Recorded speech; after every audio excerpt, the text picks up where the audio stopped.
제가 세계관 이 부분 강의하고 또 준비하고 과거에 우리 세계관 많이 나누긴 했지만 좀 준비하면서 이번에 쭉 이렇게 살펴보는 것이 얼마나 중요한지 이 부분을 생각하게 됩니다.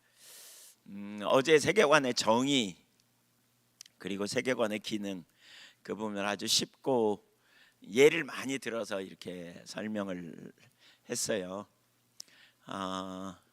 진짜 우리 신앙이 변화되고 우리의 삶의 변화가 일어나고 좀 실제적인 그런 열매 맺는 삶으로 우리가 되어주기 위해서 우리가 그 세계관의 변화가 너무 중요하지요. 그러니까 우리가 예수님을 주로 고백하잖아요. 그래서 주님 대신 예수님과 동행하는 삶을 살기 위해서는 우리가 예수님과 생각이 같아야 되거든요. 근데 그 생각이 같으면 결국 우리가 성경적 세계관을 갖는 게 정말 중요하죠. 창세기는 출애굽한 이스라엘을 위한 세계관 교과서였다. 이것이 의미하는 바는 하나님의 백성들에게 성경적 세계관 교육이 필요함을 분명히 보여준다.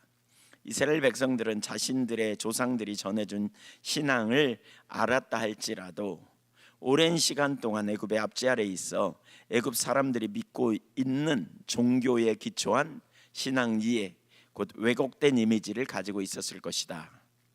그러므로 많은 교육이 필요했을 것이다. 이처럼 우리도 많은 왜곡된 이해가 있다. 이를 제거하기 위해 성경적 세계관을 공부해야 한다. 그러니까 이스라엘 백성들이 400년 동안 애굽에 종살이 했잖아요. 처음에 나올 때 73명이 옮겨졌거든요. 근데 그 가운데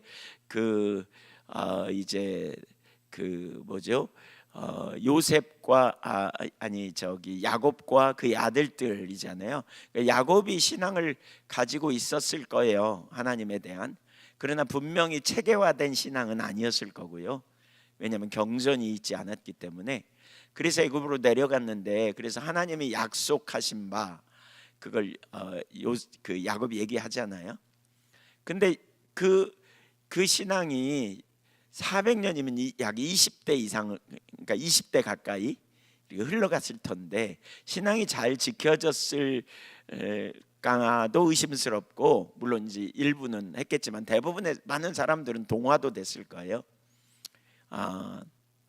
문화의 한 현상으로 자기들의 정체성을 지키기 위해 신앙을 가졌을지도 모르지만 그들의 신앙은 상당히 그 애굽 사람들이 믿던 신관과 깊이 연관되어 있었을 거거든요.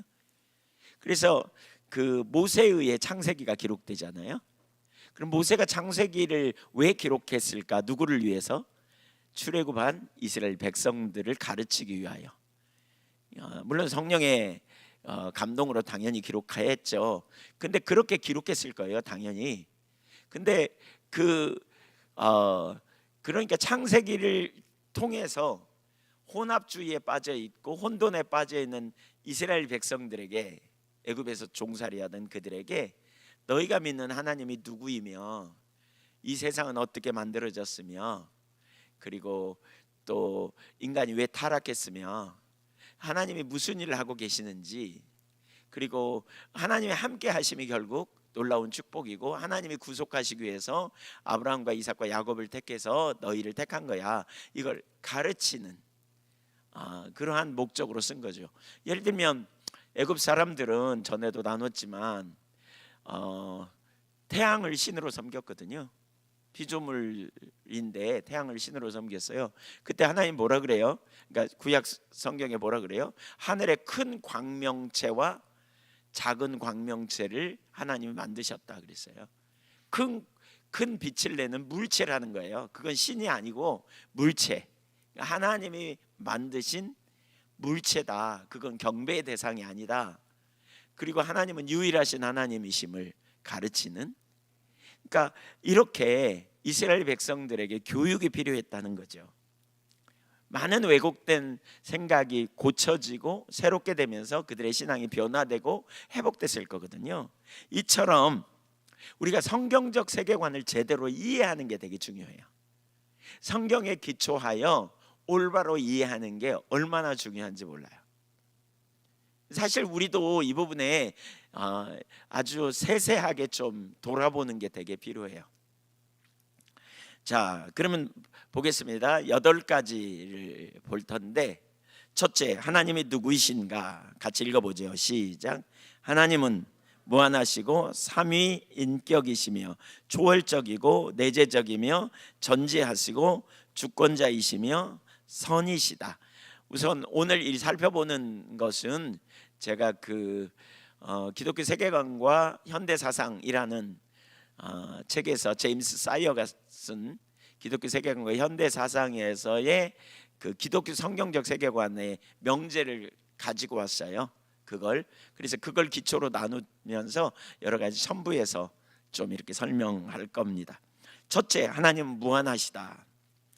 그러니까 첫째, 무한하시다. 둘째, 인격이시다. 셋째, 초월적이다. 넷째, 내재적이다. 다섯 번째, 전지하시다. 주권자이시다. 선이시다. 이런 거 하나하나 명제를 다 이렇게 설명할까요? 읽어보시죠. 하나님 무한하시다. 밑에 시작.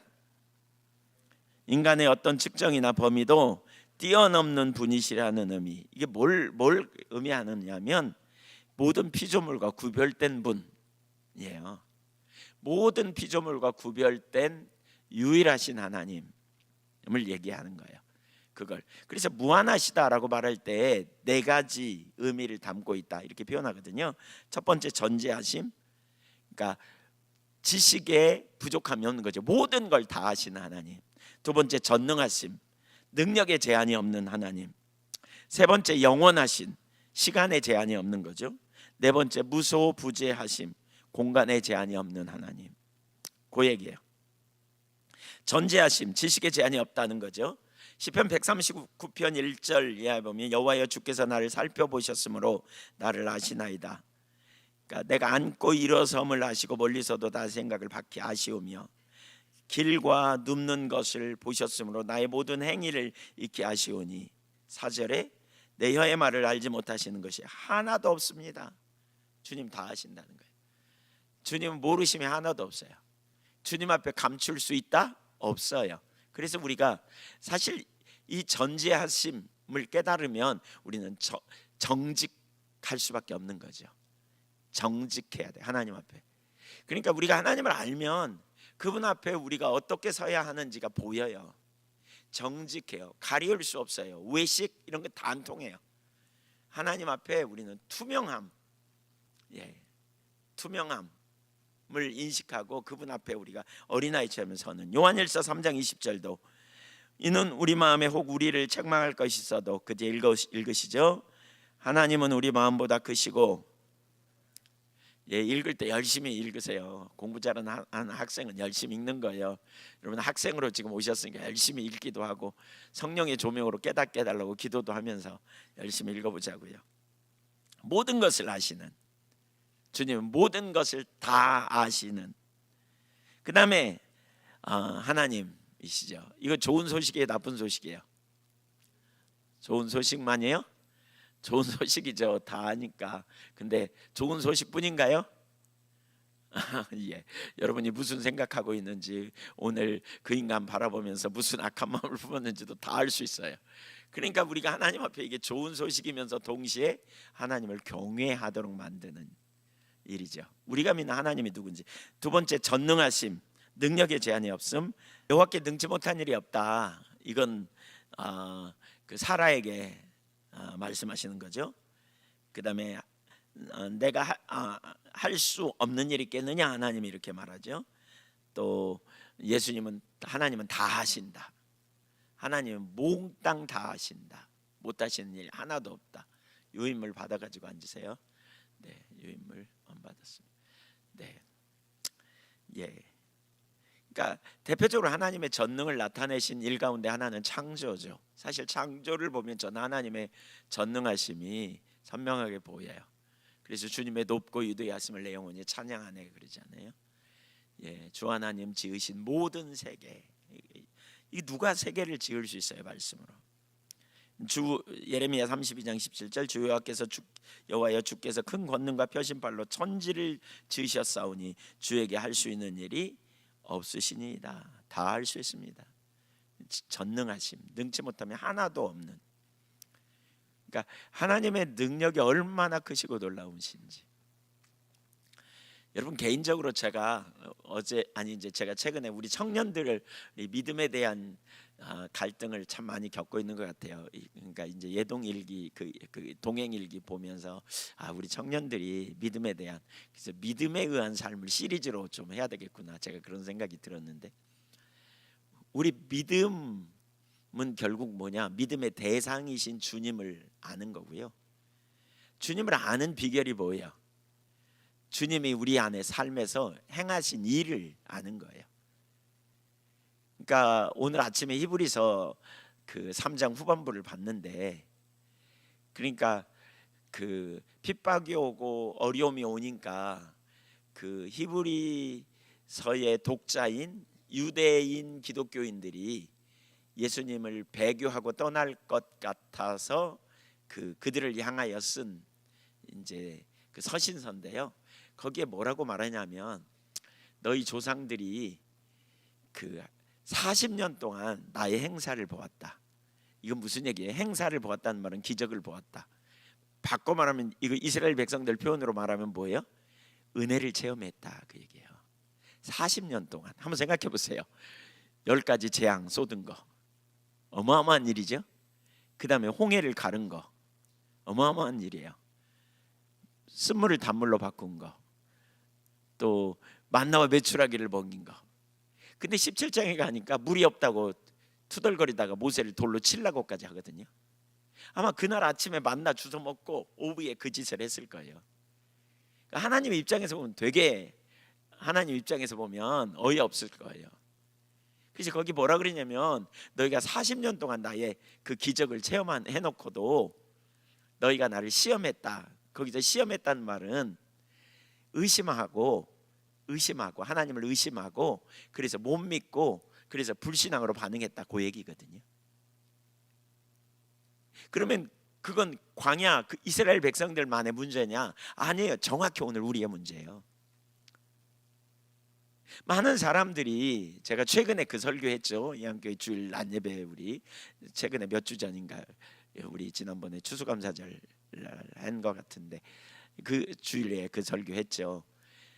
받은 은혜를 그 요한복음의 용어로 말하면 표적으로 해석해야 돼요. 요한복음에는 7개의 표적이 나오거든요. 예수님이 행하신 그 물고기 2마리와 보리떡 5개로 5,000명 먹인 사건, 왕의 신하를 고친 사건, 가나의 혼인잔치에서 물로 포도주를 바꾼 사건들, 이런 것들 있잖아요. 죽은 나사로가 살린 사건. 이게 표적이라는 거예요. 표적이라는 말은 사인이에요.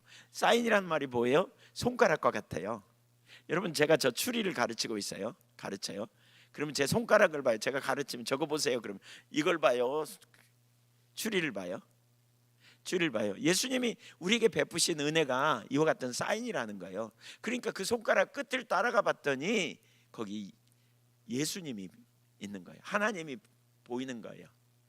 우리 가운데 일해 가신 하나님의 전지하심, 전능하심, 신실하심, 사랑, 우리를 향한 그 사인 중에 가장 큰 사인 중에 하나가 뭐냐면, 죄인된 우리를 구원하기 위해 예수님이 육신을 입고 이 땅에 오신 사건이잖아요. 어마어마한 사건이죠. 어마어마한 일이 벌어진 거잖아요. 그러니까 이 사인, 우리가 받은 은혜, 그래서 제가 그런 얘기 많이 하잖아요. 어제 받은 은혜가 오늘 우리를 살아가게 하진 않지만, 어제 받은 은혜가 오늘에도 작동되진 않지만, 어제 받은 은혜가 오늘 우리로 하여금 믿음의 삶을 살 수 있도록 하는 근거가 된다. 근데 지금 똑같은 얘기를 히브리서에도 하는 거예요. 그러니까 우리가 믿는 하나님을 어떻게 알 수 있어요? 여러분에게 이루어 주신, 여러분에게 행하신, 여러분의 삶에서 베풀어 주신, 여러분이 하나님부터 받은 은혜를 다 기록해 보세요. 기록해 봐요. 그걸 뭘로 해석하라고요? 표적으로, 사인으로 해석하라고요. 이거 누가 주신 거야? 이거 쌀이 똑 떨어졌는데 먹을 걸 누가 주신 거야? 누가 주신 거예요? 저희가 이번에 쌀이 똑 떨어졌어요. 쌀이 쭉 먹다가 쌀이 똑 떨어져서 쌀 사야 되는데 근데 쌀이 왔어요. 또 누군가의 사랑의 손길을 통해서 쌀이 딱 이렇게 공급됐어요. 이 우연이에요? 우연인가요? 아니요, 이게 다 은혜예요, 여러분. 은혜. 그러니까 은혜를 은혜로 볼 줄 아는 눈이 필요하고 그 은혜를 표적으로 해석하는 눈이 필요해요. 그게 믿음을 갖는, 그게 하나하나 쌓이면 다 믿음이 돼요. 야, 하나님이 하셨네. 우와, 이런 일도 하셨네. 우와, 놀랍네. 이런 일. 필요를 채우신 하나님의 역사를 무수히 개인적으로 경험했다, 제가 그렇게 얘기했잖아요. 근데 그 다음 순간에 필요를 어떻게 채우지? 당황하고 주저하고 머뭇거리면서 하나님 필요 채워주세요, 필요 채워주세요 이러고만 있으면 그게 시험하는 거예요. 하나님 시험하는 거예요. 염려하고 막 끙끙대고 막 이거 다 뭐냐? 이게 불신앙이에요. 믿음은 하루아침에 그냥 자라지 않아요. 그러나 분명히 믿음이 자라가야 되거든요. 믿음이 계속 자라가야 돼요. 왜? 주님과 동행하는데, 주님을 체험하는데, 주님의 은혜를 경험하는데 왜 우리의 믿음이 안 자라가요? 출애굽하던 이스라엘 백성들과 똑같죠. 똑같아요. 우리가 그들을 향해 이 믿음 없는 인간들 그럴지 모르지만 돌이켜보면 정확하게 우리예요. 믿음이 계속 성장해야 돼요. 믿음이 계속 자라가야 돼요, 여러분. 믿음이. 그래서 일기 쓰라는 거예요. 하나님 베푸신 은혜가 참 크다, 이런 거 쓰세요, 여러분.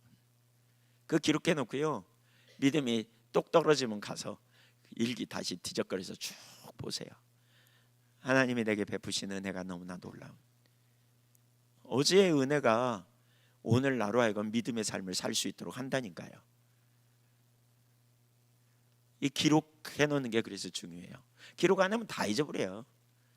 그때 무슨 일이 있었나, 그때 어떤 일이 있었나 다 잊어버려요. 그러면 하나님 입장에서는 40년 동안 너희가 내가 수많은 기적을 경험했는데, 행사를 경험했는데 너희는 계속해서 나를 시험했다, 이렇게 말씀하실 거예요. 이렇게 말씀하실 거예요.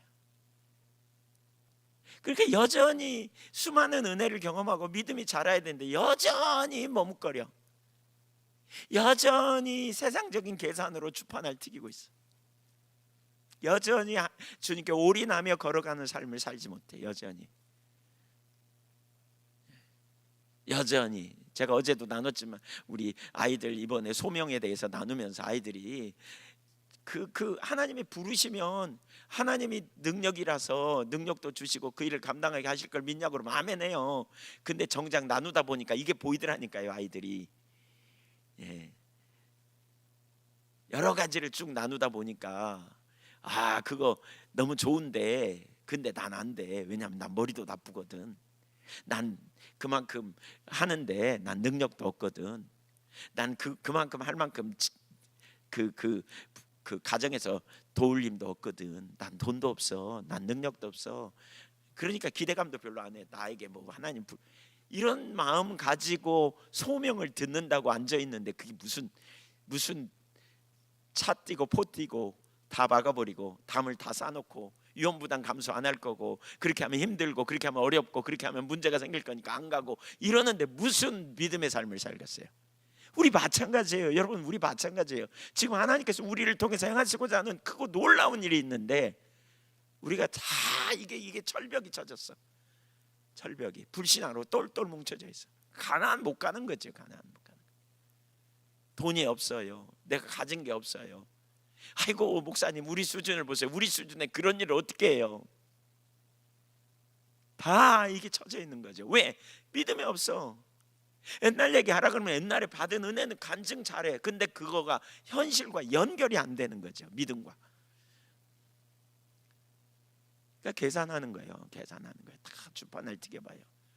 직장도 주판을 튀기고 결혼도 주판을 튀기고 하나님 말씀에 헌신하는 것도 다 주판을 튀기고, 내가 할 수 있는 범위 안에서, 어려움 안 당하는 범위 안에서, 한계 아래서. 그러니까 홍해를 어떻게 건너요?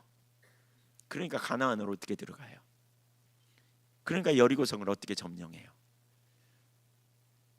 그러니까 우리가 하나님 나라, 하나님만 하실 크기의 역사를 어떻게 점령하냐고요.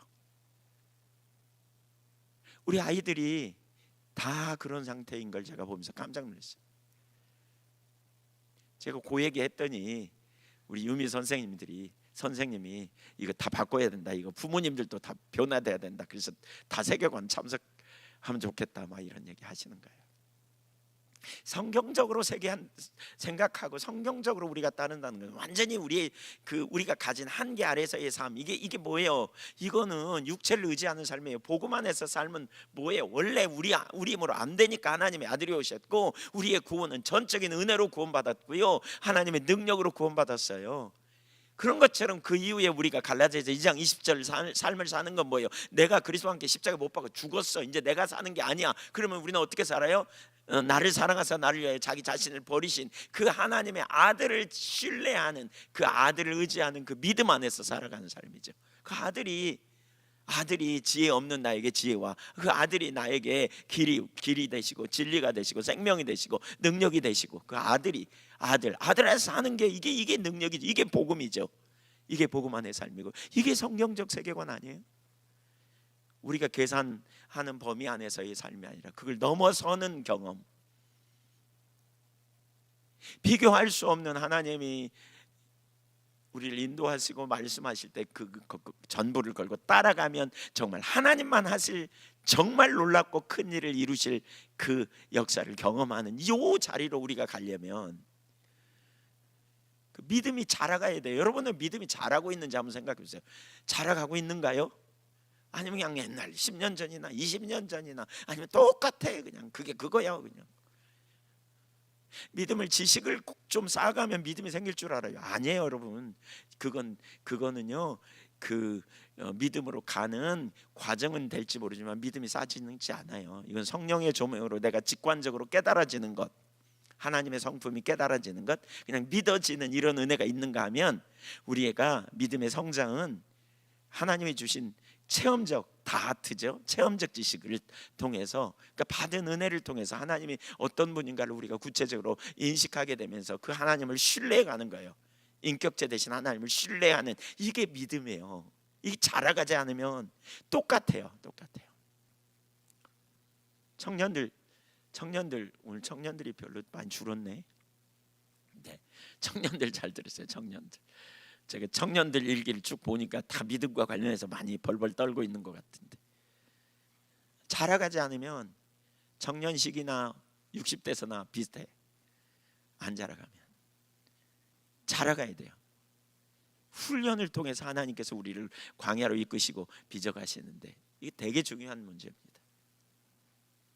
하나님 전능하시다. 어떻게 알아요? 성령의 조명으로 직관적으로 깨닫는 역사도 있어요. 우리에게 구원자라는 걸 깨달아져요, 성령의 조명으로. 그러나 자라가는 과정을 통해서 점점 확신이 생기고, 그래서 보이는 바가 아니라 능력의 주님을 보는 거예요. 조지 뮬러 2,000명 고아들을 먹여 살렸다. 어떻게 했다? 그 사람은 특별하니까 그렇지, 우리 이렇게 치부해버려요. 아니에요. 특별해서가 아니에요. 믿음으로 그렇게 한 거예요. 그분과 우리의 차이는, 하나님이 당연히 그분을 쓰시기 위해서 말씀하셨고 인도하셨지만, 우리에게 똑같이 말씀하면 우리가 그 자리에 갈 수 있을까요? 잘 생각해 봐야 돼요. 허드슨 테일러 전부를 걸고 내지 선교회에 간 거, 이게 가능할까요? 믿음으로. 기드온, 엘리야, 사무엘, 다윗, 그들과 우리가 다른가요? 그럴까봐 야고보 기자가 뭐라 그랬어요? 그들과 우리는 성정이 같은 사람이다 그랬어요. 똑같대요. 내 믿음은 왜 정체되어 있는가? 이 부분 잘 기억해 봐야 돼요. 믿음이 자라고 있는가? 계속 난 성장하고 있는가? 하나님의 관점으로 내게 일어나는 일을 해석하고 그걸 표적으로 우리가 분석하고, 그리고 이렇게 나가면서 계속 나갈 때 우리 신앙이 계속 성숙돼요. 그래서 제가 일기를 쓰라는 게 사실 그런 영역이거든요. 그런 부분에서 계속 일기를 쓰면서 이렇게 자신을 돌아보잖아요. 저도 요즘 계속 일기를 쓰는데, 제가 그 시간을 통해 또 돌아보지더라고요. 하루가 쭉 돌아봤어요. 전에는 일기를 쓴다고 썼지만 주기로 쓰기도 하고, 어떤 때는 2주에 한 번 쓰기도 하고, 또 어떤 때는 또 계속 잘 쓰다가 또 그러기도 하고 그랬는데, 요즘은 이렇게 쓰니까 훨씬 더 이렇게 돌아봐지는 것 같아요. 하나님이 베푸시는 은혜를 기억하고 적고 거기다 놔두고 마음의 결단도 쓰고 이렇게 자꾸 해야 신앙이 자라요. 이렇게 해야 신앙이 성숙되어져요. 네. 옆에 사람 한번 축복해 주세요. 잘해 봅시다. 이렇게. 네. 예. 그냥 웃지만 말고 잘해 봅시다. 이렇게 말로도 하세요. 네. 네. 혹시 너나 잘하세요? 그런 분 계신가 모르겠는데, 예, 잘해 봅시다. 잘해 봅시다. 우리 잘 이렇게 진짜 해보세요. 제가 볼 때는 이렇게 계속 일기 쓰면서 거기다 은혜를 나누고 이렇게 하면 계속 우리 자라갈 거예요. 그렇게 쓰면서 한 달에 한 번쯤 하나님이 한 달에 이번 달에 무슨 은혜를 주시는가를 돌아보고 6개월쯤 지난 다음에 또 돌아보고 1년쯤 지난 다음에 정리하고 이렇게 되면서 우리 신앙이 정말 우리가 믿는 하나님이 너무 놀랍구나 이렇게 자꾸 정리해가면 아마 신앙이 훅 자랄 거예요. 믿음이 훅 자랄 거예요. 요동하지 아니하고. 영원하심, 시간 제한이 없다는 거죠. 하나님은 영원부터 영원까지 계신 하나님. 그러니까 하나님 앞에 우리가 하나님 안 계신 날을 살 가능성이 하나도 없어요. 이사야 40장 28절 너는 알지 못하였느냐 듣지 못하였느냐 영원하신 하나님 여호와 땅끝까지 창조하신 이는 피곤하지 않으시며 곤비하지 않으시며 명철이 한이 없으시며 그랬죠. 네, 한이 없는 분. 네 번째 무소부재하심, 공간에 제한이 없습니다. 어디나 계시는 거죠. 하나님 어디나 계세요.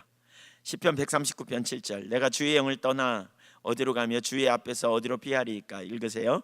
내가 하늘에 올라갈지라도. 네, 자, 이 네 가지 얘기했죠. 전지전능, 뭐죠? 영원하심, 무소부재하심. 왜 하나님만 이런 특성을 가질까? 하나님은 모든 존재의 시작이자 근원이기 때문이다. 우주 안에 모든 것은 만들어진 것이지만 하나님은 스스로 존재하시는 분이시고 유일한 존재이시다. 그래서 거기 성경 두 구절 읽어봅니다. 시작. 네, 스스로 계신 분 유일한 하나님이세요. 두 번째, 하나님은 인격이시다. 범신론적 관점이나 이신론을 배격하는 거거든요. 그러니까 이게 이제 되게 중요해요. 여러분이 하나님이 누구신가가 정말 중요한 게요. 우리 오래전에 제가 예한교회 온 지 얼마 안 됐어요. 한 1, 2년 사이에 했을 거예요. 제가 이런 부분을 다뤘거든요. 우리가 믿는 하나님이 누구이신지에 대해 다뤘어요. 그때는 이제 세 가지만 다뤘어요. 성경에서 말하는 하나님, 그 다음에 서구적 세계관, 경험주의에 기초한, 경험주의의 영향을 받은, 그러니까 합리주의의 영향을 받은 세계관에서의 하나님 이해, 그 다음에 샤머니즘적 세계관에서 이해하는 하나님 이해. 그러면서 이 합리주의적 세계관은 뭐냐면 모든 것을 이성으로만 보려고 하는 견해죠. 이성과 과학. 그러니까 하나님의 초월성을 인정해요, 안 해요? 안 해요. 그러니까 하나님이 우리 여기에는 뭐가 나오냐면 초월자이며 내재하신다, 그런 표현이 있잖아요. 하나님을 초월자이며 내재하시거든요. 그리고 내재하실 때 우리에게 뭘로? 인격체로서 오세요. 근데 합리주의적 세계관을 가지면 하나님의 관한, about God, 관한 이론으로 하나님을 아는 실제적 지식을 대체해버려요. 그러니까 이 말씀 강조하면서 이론적 지식으로 인격체를 대체해요. 그러면 하나님 누가 잘 안다고 생각하냐면 성경 많이 알면 하나님 잘 안다고 생각하고 있어요. 근데 그건 완전히 착각이거든요. 성경을 아무리 많이 알아도, 하나님의 관에 많이 알아도 하나님을 개인적으로 아는 건 완전히 딴 얘기잖아요. 예, 제가 언젠가 서울에 가는데 뭐 그런 일이 뭐 맨날 있는 건 아니지만 어쩌다가 한번 화장실에 서가지고 소변 보고 있는데 옆에 있는 분이 자기도 같이 소변 보면서 저를 보더니 안녕하세요 이러는 거 있죠. 얼마나 제가 당황스럽던지. 그래서 어떻게 저를 아시냐고, 저 누구시냐고 그랬더니 제가 유튜브로 많이 봤다고 이러시더라고요. 저는 목사님 잘 알아요 그러더라고요. 그분이 저를 잘 알까요 모를까요? 몰라요. 잘 모르는 거예요. 저의 관에 아는 거죠. 저의 설교 좀 듣고 뭐 이렇게 아시는 거죠. 근데 몰라요. 그게 안다고 말하는 건 아니죠. 그건 좀 어느 만큼 안다 그러겠죠. 아는 것은 교제를 통해 아는 거예요. 사귐을 통해 아는 거예요. 근데 인격 합리주의적 세계관은 지식으로 알면 안다고 생각하는 거예요. 이건 그러니까 인격적인 하나님과의 교제, 반응, 실제적인 삶으로까지 못 갑니다. 이렇게 신앙생활하면 설교 이렇게 예배 드리면서 설교 시간에 말씀을 이렇게 듣는 것도 언제 은혜 받았다 그러냐면 새로운 지식과 정보를 얻으면 은혜 받았습니다 이렇게 말합니다. 새로운 지식과 정보를 깨닫는 걸, 그 큐티를 해도 새로운 지식과 정보를 깨닫는 걸 목적으로 합니다. 근데 성경적 세계관 인격적 관계는 뭐예요? 지식과 정보가 아니라요, 인격체이신 주님이 내게 말씀하시는 걸로 들려질 때 이게 뭐예요? 은혜를 받았다. 우리가 이렇게 말하죠. 깨닫게 하는, 다 아는 지식인데, 하나님 전능하시다는 사실을 다 아는 지식인데 어느 날 성령께서 깨달아서 전능하신 하나님으로 인하여 내가 염려도 바뀌고 이런 일이 일어나는 걸 은혜라고 그러죠. 이 인격적 교제 안에 실제로 우리 삶을 주도하시고 인도하시고 이끄시는 이런, 그러니까 바리새인들의 신앙이 사실 그런 합리주의적 세계관과 비슷한 하나님 이해거든요. 인격적이신 하나님을 몰라요. 그 다음에 또 샤머니즘적 세계관에 기초한 하나님 이해가 있어요. 샤머니즘적 세계관에 기초한 하나님 이해는 뭐예요? 이런 거예요. 샤머니즘 뭐예요? 하나님을 막연한 어떤 신으로 얘기해요. 장독지에다 물 떠놓고 비나이다 이렇게 하잖아요, 조상네들이. 인격적이에요? 인격적인 게 뭔지도 몰라요. 하나님이 누군지도 몰라요. 그냥 막연한 어떤 신, 그 신에게 목적이 뭐예요? 복받기 위해서. 그러니까 공들여서 얼르고 달래서 감동 먹어갖고 내 목적을 채워주는 신쯤으로 이해해요. 그런 사람들이 전도돼 가지고 절에 가가지고 과거에는 이렇게 했다가 이제는 이렇게 하죠. 그러다가 교회 오니까 손 모으고 기도는 하는데 머릿속에 있는 하나님에 대한 이해는 똑같아요. 이게 하나도 안 바뀌어요. 그래서 우리가 믿는 하나님이 누군가를 제대로 이해하지 못하면 심각해요. 제가 그래서 이 부분을 초창기에 나눴거든요. 이 세 가지를 비교해가지고 성경이 말하는 하나님은 이런 하나님이다. 샤머니즘적 세계관에서 말하는 이 공들여서 복받는 이것 아니다. 뭔가 이렇게 하면 잘 될 거다 이런 의식으로 믿는 것도 아니다. 이건 완전히 성경과 상관없는 것이다. 합리주의적 세계관, 이게 매우 고상한 지식인들이 그 자리에 있는 것 같지만 이것도 아니다. 이것도 성경적 세계관이 뭔지를 이렇게 나눴어요. 근데 그러고 나서 그날 이제 기도했어요. 죄에서 자유를 얻게 하면 보혈의 능력, 이 찬양을 막 했어요. 그날 설교하는데 왜 그렇게 졸렸나 몰라요. 근데 저만 졸은 게 아니고요, 나중에 보니까 방해야. 그때 그 자리에 혹시 있었던 분 누가 계신가요? 우리 저기 오행자 권사님이 계셨어요 거기. 왜냐하면 제가 왜 기억하냐면 오행자 권사님도 그날 뒤집어지셨거든요. 막 하나님 되게 많이 만지시고. 근데 그때 우리 누구지? 김혜정 권사님이 그날 갑자기 의자 밑에서 굴러 떨어졌어요. 그냥 막 찬양하는데 막 갑자기 굴러 떨어져 버렸어요, 의자 밑에서. 그 누구지? 그리고 가봤더니 거기 쓰러져 가지고 막 헛구역질하고 막 난리가 난 거예요. 그날 축사가 일어나고요, 잘못 믿고 있는, 내가 하나님이 아닌, 성경이 하나님이 아닌 다른 하나님을 믿었구나, 이걸 깨닫고 회개했대요. 그래서 그날 어떻게 됐냐고 물어봤어요. 그랬더니 자기가 7년 동안 신앙생활을 했는데 자기가 믿은 하나님이 성경이 하나님이 아니더래요. 기복신학적 샤머니즘적 세계관에 있었대요. 그리고 그날 축사가 일어나고요, 그날 이후로 그분의 신앙이 180도 변했어요. 완전히 달라졌어요. 그날 이후에. 그전에는 그야말로 형식적이었거든요. 완전히 달라졌어요. 주일날마다 지금 교회 우리 주방에서 맨날 섬기는 거 아세요? 한 주도 빠지지 않고. 그래서 우리 간사님이 물어봤더니, 김은정 간사님, 왜 권사님 맨날 주방으로 들어가냐 그랬더니 나는 우리 교회 며느리라 그렇다고. 딸들은 화장도 하고 예쁘게 하고 예배도 드리고 그러지만 며느리는 주방에 들어가야 된다고 그러더래요. 제가 그 말 듣고 좀 염려가 되더라고요. 왜냐하면 율법주의인가 싶어가지고 그래서 물어봤어요. 원사님 주방에 그렇게 얘기하셨다면서요? 그랬더니 그렇다고. 그래서 아니 근데 그 며느리가 어떤 며느리예요? 눈치 보는 며느리예요? 기쁨의 며느리예요? 그랬더니 눈물이 글썽해요. 제 앞에서 눈물이 글썽해요. 하나님이 저 같은 거 만나주셔가지고 너무 은혜가 감사하고, 그래서 저는 평생 며느리로 살라고요. 그랬더니 그 뒤에 그러시더라고요.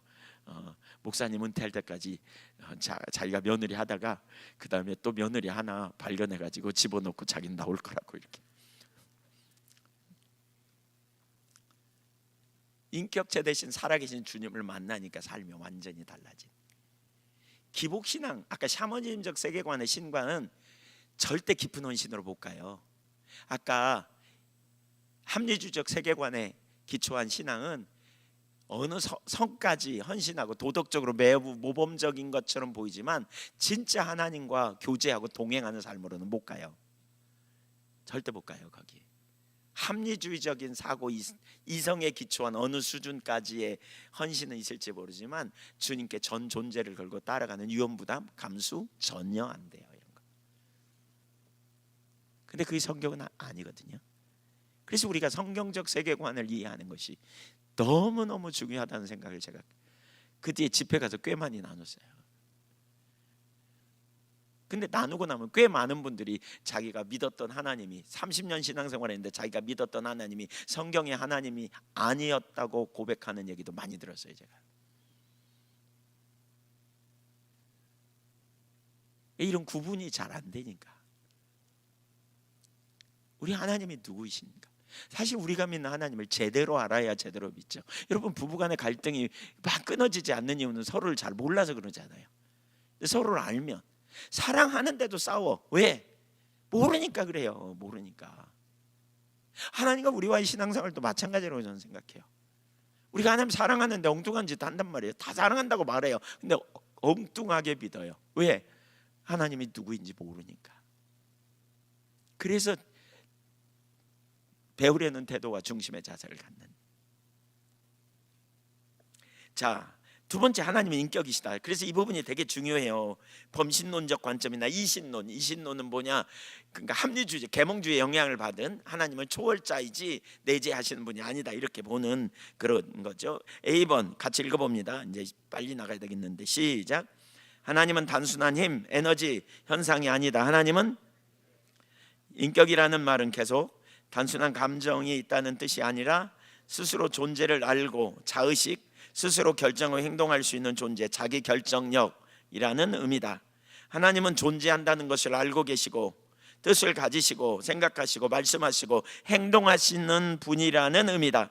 즉 하나님은 기계적 에너지나 익명의 힘이 아니라 인격을 지닌 분명한 존재이시다. 인격을 지닌. B번. 자, 하나님은 인격적 속성을 가지신다. 계속 읽어볼까요? 시작. 성경에 나타난 하나님의 모습은 명확히 인격적이다. 지성, 네, 감정, 의지, 네, 우리의 인격이 하나님에게서 왔다. 우리가 생각하고, 지성이죠, 느끼고, 감정, 선택할 수 있는 의지, 이 인격적 특성들은 하나님의 형상에서 나온 것이다. 창세기 1장 27절, 우리가 하나님의 형상으로 창조됐죠. 따라서 하나님을 단순한 개념이나 힘으로 보는 것은 잘못되었다. 여러분, 하나님의 인격체다. 이걸 잘 기억해야 돼요. 이거. 자, 그 다음에 10은 하나님은 삼위의 인격이시다. 삼위일체. 시작. 하나님은 세 분의 인격, 성부, 성자, 성령을 가지시지만 한 분 하나님이시다. 세 가지 모습, 양태도 아니고 서로 다른 신도 아니다. 삼위는 서로 동등하시고 모두 영원하시고 서로 관계와 교제를 이루시는 한 본질의 하나님이시다. 삼위일체는 인간 이성으로 완전히 설명할 수 없는 신비지만 하나님이 본질적으로 관계 안에서 존재하시는 인격적 하나님이라는 점을 보여준다. 이게 뭘 의미해요? 세 인격을 가지신 한 분 하나님. 그래서 세 인격이 교제하고 소통하고 나누고 의논하고 하신단 말이에요. 세 인격이. 이게 뭘 우리에게 요구하냐면 인격은 소통이 있어요. 소통, 나눔, 교제.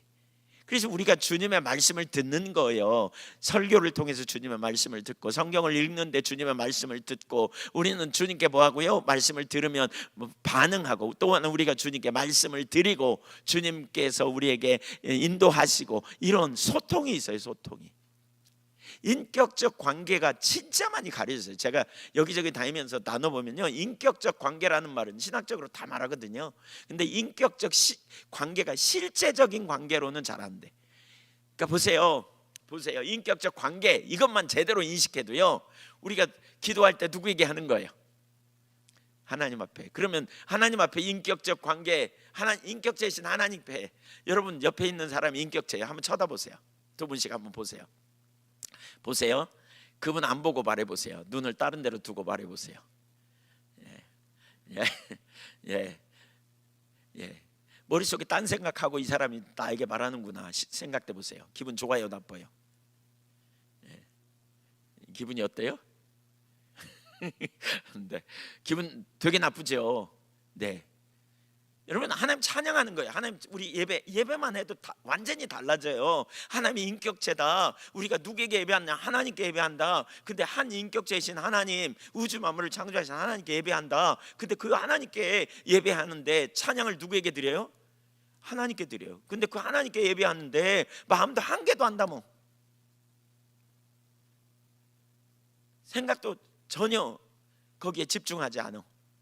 그게 이사야 29장 13절이에요. 내 백성 입으로는 나를 가까이하며 마음을 입으로는 나를 존경한다 말하는데, 내가 그들의 마음을 보니까 멀리 떠나 있도다. 입술뿐인 예배만 드리더라. 이게 이사야 29장 13절이에요. 우리는 그거 보면서 이 시대 인간들이 정말 타락했구나. 근데 그게 오늘날 우리의 모습이라는 건 잘 생각 안 해요. 근데 그게 되려면 뭐가 되느냐면, 하나님은 인격체세요. 인격체이신 하나님을 알아야 우리가 뭐가 있냐면, 그분의 임재 앞에 코람데오의 삶도 이해해요. 코람데오의 삶. 코람데오, 이거 많이 들어보셨죠? 인격체이신 하나님 앞에서 우리가 예배하고, 기도도 그냥 좋은 말 만들어서 하는 기도 이거 말고, 한마디를 해도 하나님 앞에 마음을 담아서 하는 기도가 되어져요. 이게 잘 깨달아져야 돼요. 인격적 관계. 그러니까 예배만 해도 그러지 않아요. 그냥 예배만 해도, 사실 오늘날 진짜 타락해가지고요, 너무 죄송합니다, 제가 이게 흥분해가지고. 근데 예배를 그냥 순서 잘 짜가지고 1시간 만에 딱 맞추기 위해서 토요일날 와서 리허설 해가지고 그냥 기도 몇 분 그냥 딱 짜가지고 딱 하거든요. 그리고 그것이 멋있는 예배 세미나예요. 그런 예배 세미나를 해요. 그리고 목회자들이 많이 모여가지고 거기 예배 세미나 하고, 그래서 뭐 예배 세미나인데 뭐 하냐고 가서 물어봤더니 그거 한대요. 이렇게 시간 딱 지켜갖고 1시간 만에 딱 끝나고, 멋있지 않냐고. 딱 이렇게 기도 길면 잘리고 막 이렇게, 기도는 2분 30초만 해라 뭐 이렇게, 성경 읽는 거 그냥 다 리허설 해가지고 미리 설교도 딱 짜가지고. 지극히 타락한 인본주의죠. 주님이 개입할 여지도 없는, 살아계신 하나님 앞에 앉아 우리가 예배한다고 하면서 우리가 어떤 태도와 자세로 하는지, 본질은 다루지도 않아. 하나님 앞에서 한다는. 근데 왜 그러냐면, 인격체라는 개념이 없어서 그래요. 합리주의적인, 아까 나누는 그런 세계관, 서구적 세계관, 그냥 일정한 프로그램을 잘 지키는 것이 예배라고 의식하기 때문에 이렇게 대체시키는 거죠. 진짜 심각해요, 오늘날 그런 부분에. 우리가 어떻게 하나님을 예배하고, 왜 우리의 예배의 태도와 삶의 태도가 그렇게 바뀌는지, 왜 우리가, 제가 그런 얘기 정말 수없이 들었습니다. 우리 교회 아마 찬송하면서 경배 찬양 시간만 줄였어도 교회 많이 왔을 거예요. 사람들 훨씬 많았을 거예요. 저한테 설교를 못 줄이거든, 찬양이라도 바꿔달라고. 그럼 나 예한교회 등록할 거라고 얘기 여러 명이 했어요. 어느 날은 차 속에 앉아갖고 한 30분 동안 저한테 어떤 분이 얘기하더라고요. 이 바쁜 시기에 그렇게 예배하냐 막 이러면서, 그렇게 알지도 못한 찬양하면서. 근데 왜 고집한 줄 아세요? 진짜 인격자이신 살아계신 하나님을 온전한 마음으로 예배하자, 이런 마음으로 사실 예배하는 거예요. 그렇게 하는 거예요. 그렇게 어떻게든지 한 분 한 분이 와서 살아계신 하나님 앞에서 가사 하나하나 온 마음을 실어서 하나님을 예배하고 하나님을 존중히 여기고 하나님을 기쁘시게 하는 자리에 서고, 그리고 하나님과 인격적인 교제 만남이 있는 이런 예배가 회복되고 삶의 변화가 그래야 삶의 변화가 일어나고 조정이 일어나죠.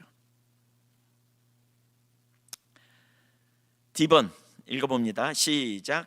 하나님은 인격적이심으로 우리는 그분과 인격적으로 교제할 수 있다. 하나님은 인격적인 분이시기 때문에 단순히 존재한다는 이론적 사실만 아는 것이 아니라 대화하고, 기도죠, 듣고, 말씀, 관계를 맺고, 사랑을 주고받고, 신뢰하고, 마치 아버지를 알듯 친구를 알듯 하나님을 알 수 있다.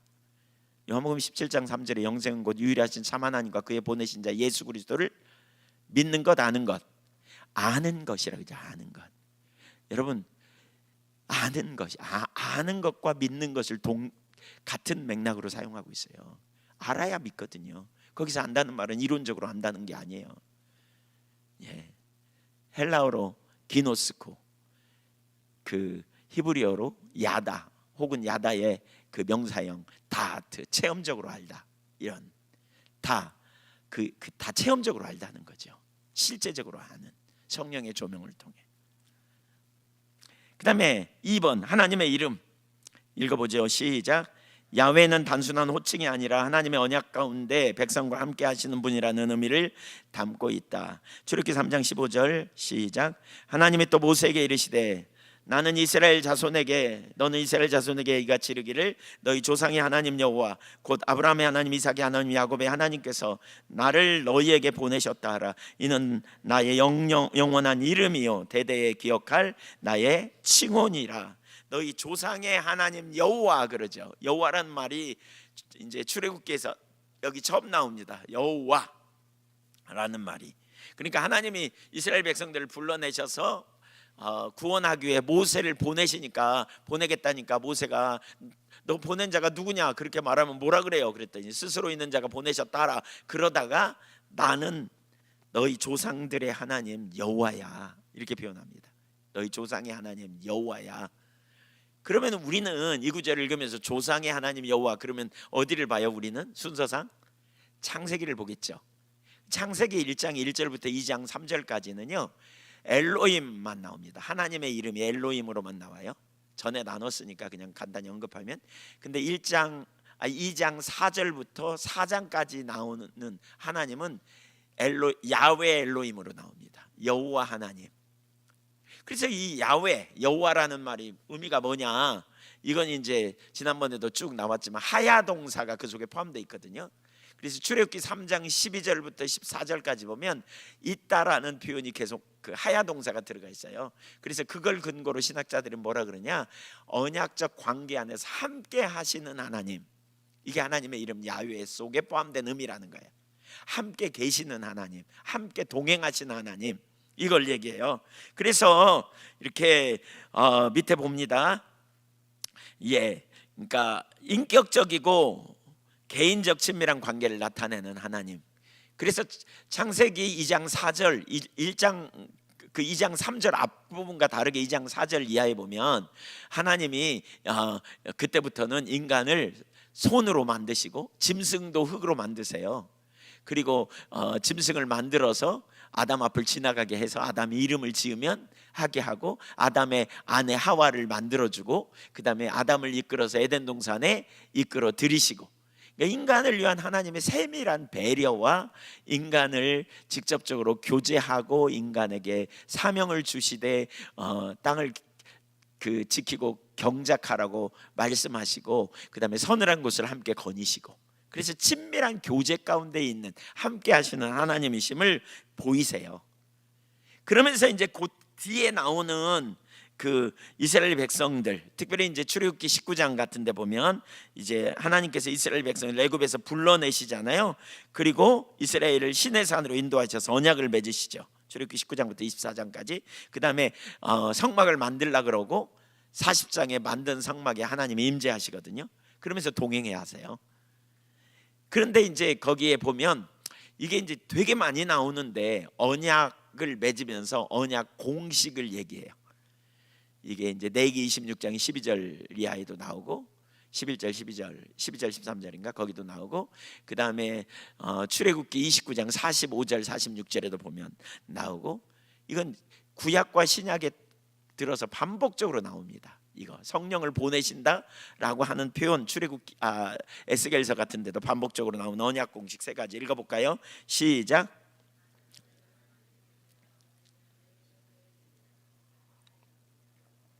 이게 하나님의 의도예요. 여러분, 우리가 진짜 가려진 영역이라고 생각해요. 전 이 시대 이런 게 가려져 있어요. 인격적 관계도 많이 가려져 있고요. 인격적 관계가 가려지니까 하나님과 동행의 의미가 뭔지 잘 몰라요. 인격적 관계 안에서 동행이 아니면 멀리 계신데 나와 동행하신다? 그러니까 이론이야.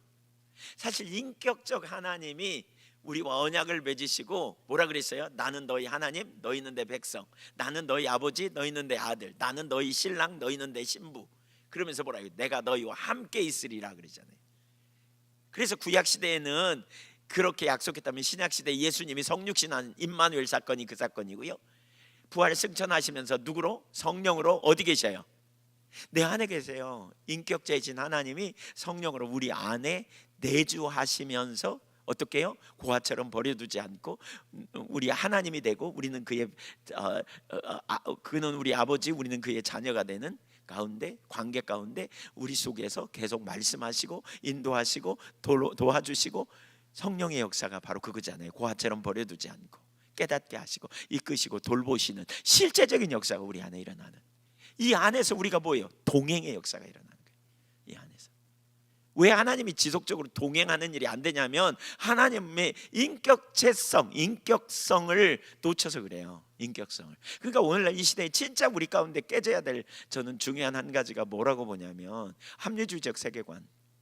그러니까 초월자이신 하나님이 내 안에 거하신다, 이론이에요. 많은 부분이 이론이에요. 근데 이 이론이 실제가 되기 위해서는 인격성을 기억해야 돼요. 인격체이신 주님이 여러분 안에 거하신다고 생각해 보세요. 여러분이 잘못하고 있으면 말을 걸어올까요? 안 걸어오실까요? 아니 대답해 보세요. 말을 걸어오세요? 안 걸어오세요? 잘못했다고 지적해요? 안 해요? 그럼 지적 안 하는 건 뭐예요? 삐진 거예요. 무관심하고 삐진 거예요. 삐진 거예요. 근데 삐진지도 몰라. 왜냐하면 주님이 우리에게 말씀하시는 것도 못 들으니까. 왜? 주님의 인격성을 모르니까. 주님이 우리 안에 내주하신다는 게 다만 이론일 뿐이야. 오늘날 너무나 많은 사람들 속에 이론일 뿐이에요. 성경을 읽는데 성경 읽는 속에 성령의 조명으로 내 안에 계신 성령께서 깨닫게 하시는 거죠. 내게 말씀하시는 거죠. 근데 그냥 깨달은 지식 정도로 취급하고요. 어떤 때 깨달으면 회개하지만 성령님이 깨달았다는, 하나님이 우리에게 깨닫게 하셨다는 사실도 잘 놓쳐버리고요. 그러니까 지속적인 주님 안에서의 교제가 안 되니까, 놓치게 되니까 실제적인 삶이 전혀 안 되는 거죠. 왜 동행이 안 되는지 아시겠어요? 왜? 인격성, 제가 되게 많이 강조하잖아요. 인격성, 이 부분을 강조하는데 인격체이신 하나님에 대해서 동의 안 하는 분이 한 분도 없어요. 신학적으로 이건 완전하니까. 근데 인격체가 어떻게 우리 안에서 실제로 역사하시고 인도하신다는 사실은 거의 이론이에요. 그러니까 놓쳐요. 인격체로서 우리 안에 거하신다니까요. 당연히 우리에게 말씀하시겠죠. 당연히 내 상황을 아시겠죠. 당연히. 여러분, 이 믿음이 필요해요. 믿음이. 그래서 기도할 때도 나의 상황을 알고 계신 하나님, 내 사정을 누구보다도 잘 아신 하나님, 내 형편과 처지와 감정과 지금 내가 어떤 상황인지 너무나 잘 아시는 주님 앞에 우리가 믿음으로 나가는 거예요. 온 하늘을 창조하신 무한하신 하나님이, 성삼위 하나님이 성령으로 우리 안에 와 계심, 내가 그 주님을 향해 나가는 거죠. 나를 위해 십자가에 달려 죽으신, 우리가 그 주님을 신뢰한 믿음으로 나가는 거죠. 아침에 눈 뜨고 나가고 저녁에 차 운전하면서 나가고 길을 걸어갈 때도 나가고 매 순간마다 믿음으로 주님을 바라보고 인격체이신 주님의 음성을 듣기 원하고 주님의 인도하심을 따라가고, 그냥 무심코 얘기하지만 주님 바라보면서 우리가 하는 모든 얘기가 다 기도가 되는 거죠. 주님 앞에서 하는 거니까. 이게 돼야 돼요. 이게. 그래야 동행이 돼요. 이론적 지식 몇 가지 동의하고 나가는 게 아니고요. 그러니까 우리가 포도나무이신 주님께 붙어있는 가지로서 매 순간마다 주님과 동행하는 실제적인 삶의 영역이 우리 가운데 나타나야 되는 거죠. 그 밑에 읽어보죠. 샤머니즘적 세계관에서 믿는 신은 인격적이지 않다. 그저 멀리 있는 어떤 힘이다. 공을 들여야 복을 주는 신이다. 회교도도 그렇고 불교도 그렇다. 두려움과 공덕으로 접근하는 대상이다. 회교도는 두려움을 의미하거든요. 회교는 긍휼과 자비의 개념이 없어요. 회교는 인간이 신을 향해 공을 들여서 찾아가야 돼요. 회교도는 초월성은 있는데 내재성은 없어요.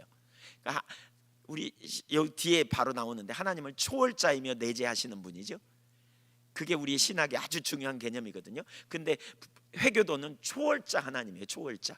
근데 그 초월자는 무서운 하나님이야. 그 하나님께 가려면 뭐예요? 그러니까 전쟁 이렇게 가서 폭탄 짊어지고 가서 빵 터져 성전에 가서 죽든지, 아니면 메카 성지 사우디아라비아 가서 성지를 순례하면 몇 번 하든지 그런 거 하든지. 그러니까 수없이 많이 거기 돈 벌어서 그리 가려고 몰리잖아요. 메카. 그다음에 이제 선행을 많이 베풀든지. 그러면 이제 어떻게 된다고요? 성전에 전쟁에 나가고 빵 터져 죽으면 어떻게 된다고요? 이 다음에 그 순간에 하늘에서 70명의 천사가 신부로 기다리고 있어가지고 거기서 행복하고 잘 산다 막 이런 허무맹랑한 얘기를 퍼부수니까. 근데 그게 먹혀. 왜? 그들의 메타내러티브 세계관이 큰 이야기가 깔려 있기 때문에. 그래서 수없이 그런 일이 일어나고 있는 거죠. 불교는 어떻게 해요? 윤회설을 깨트리고. 그 윤회를 깨트리려면 뭐 해야 돼요? 그래서 굴 속에서 생 쌀을 먹으면서 어떻게든지 해탈의 경지에 이르러서 이 윤회, 생로병사의 윤회를 깨트리고, 그렇죠? 다음 생에는 잘 태어나고 이런 거 깨트리고 영원한 안식에 이르는 그 삶을 꿈꾸는 이런 의식들, 이런 거죠. 성경은 완전히 달라요. 두려움과 공덕의 대상이 아니에요. 기독교는 하나님 누군지 보세요. 이론적 지식에 가둬둠으로 멀리 계시는 분으로, 인격체, 이론으로는 말하지만 정말 하나님은 나를 잘 모르고 계시고 내 기도를 들으시는 인격적 실제적인 관계성에 있지 않은 상태에 있거나, 아니면 우리의 공로에 따라 복을 주는 막연한 어떤 신으로 여긴다면 그야말로 회개해야 돼요. 여러분, 이거 잘못된 거예요. 지금 이렇게 좀 들으면서 내가 좀 회개할 거리가 있는 것 같다 그러면 손 들어보세요. 네. 비춰지는 대로 사실 그런 부분 잘 체크하면서요. 그러니까 하나님을 잘못 알고 있으면 우리가 잘못 따라갈 수밖에 없는 거죠. 이런 부분에 우리 하나님이 누구이신지. 세 번째, 하나님은 초월하시며 내재하십니다.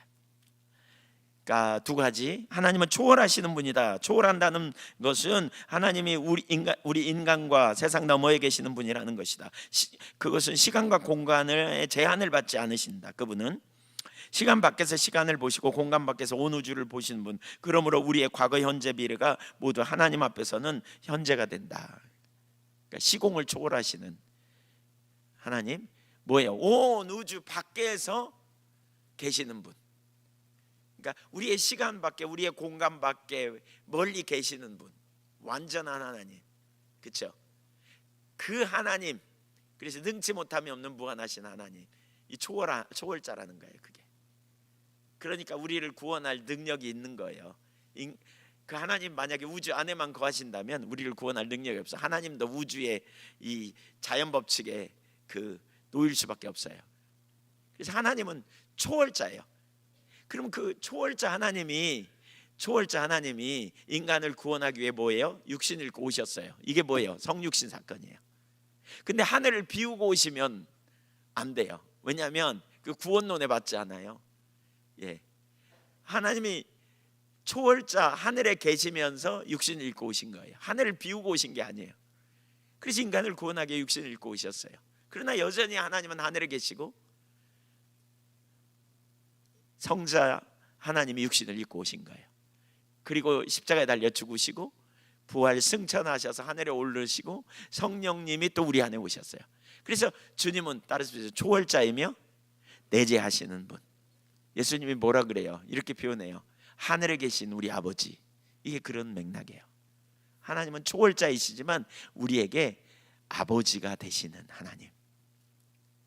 그러니까 초월자로 우주 밖에 계시면서 뒷짐지고 아무 일도 안 하고 이렇게 하시는 분이 아니에요. 오늘도 현재적으로, 그러니까 내재하신다는 말은 오늘 우리의 삶에 개입하시고 적극적으로 우리를 돌보시고 우리의 그 간구에 응답하시고 우리를 인도하시고 우리를 고아처럼 내버려 두지 않으시는 하나님이라는 거예요. 실제적으로 그 말이에요. 그래서 내재한다는 말은 하나님 우리와 함께 계신다는 뜻이다. 그저 하늘에만 존재하시는 분이 아니라 우리의 삶 속에 가까이 오시는 하나님. 성경은 하나님이 우리와 함께 하기 위해 여러 방식으로 오셨음을 가르친다. 이스라엘을 구원하신 하나님은 성막을 짓게 하시고 거기 임재하신다. 읽어볼까요? 시작. 여호와의 영광이 성막에 충만하며. 계속.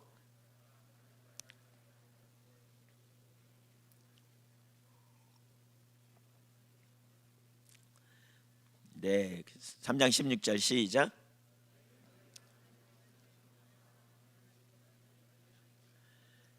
그러니까 구약의 성막 성전에 오셨다면 육신을 입고 임마누엘 오신 주님이 성령으로 지금 우리 안에 오셨다, 이걸 말하는 거죠. 이것이 의미하는 바가 뭔가 읽어볼까요? 시작. 하나님의 사랑이 나타납니다. 소망 없는 우리를 돌보심을 알 수 있다. 하늘의 하나님이 우리 아버지가 되신다. 하늘에 계신 우리 아버지, 우리는 이 땅에서 하늘 아버지와 친밀한 교제를 누릴 수 있게 되었다. 하나 더 얘기하면 지금도 우리 삶에 개입하신 하나님, 지금도 내 삶에 개입하신 하나님이라는 거예요. 초월자이신, 우주를 창조하신 하나님, 지금도 우리 삶에 개입하시는, 인도하시는, 필요를 채우시는, 구원해 내시는, 생명이 되시는, 우리의 방패와 상급이 되시는, 보호막이 되시는 하나님, 너무너무 놀라운 그 하나님이신 거죠. 예, 그 하나님. 네, 그 하나님.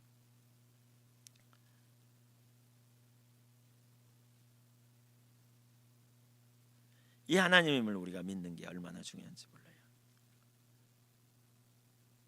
하나님.